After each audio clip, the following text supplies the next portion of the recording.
para sa lagay ng ating panahon ngayong umaga po ng November 10, 2024 na kung saan sa ngayon ay patuloy pa rin natin na binabantayan ang bagyong Nika na nananatili pa rin na nasa silangang bahagi ng Catanduanes. About 750 km east away na taglay ang lakas ng hangin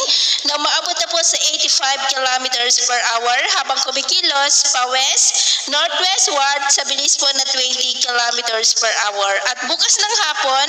ay nagbabanta na po na mag-landfall dyan sa may Isabela at tawirin ang ilang bahagi ng Benguet, Mountain Province at Ilocos Sur at La Union na makakaapekto pa rin sa malaking bahagi po ng Luzon. At pagkalampas po ng bagyong Nika sa ating kalupaan ay palapit naman na ang potensyal na bagyong kasunod dito na tatawagin sa local name na bagyong Ophel na nagbabanta po na mag-landfall ulit sa Huwebes ng gabi o Biyernes ng umaga sa may Isabela at tawirin muli ang gitnang bahagi ng Northern Luzon pero posible pa rin po ang mapagbabago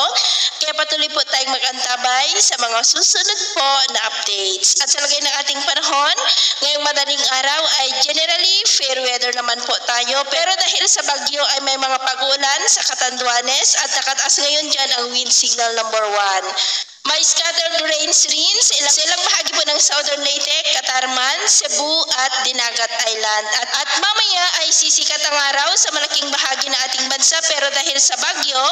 ay cloudy skies with isolated rains sa ilang bahagi ng Catanduanes, Camarines Provinces, Northern Samar at dahil naman sa mga localized thunderstorm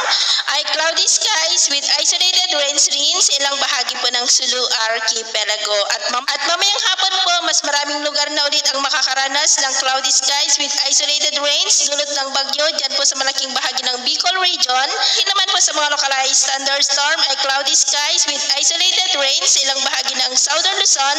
Visayas at Mindanao maging po dito sa ilang bahagi ng Cagayan Valley. Kaya mag-ingat po tayo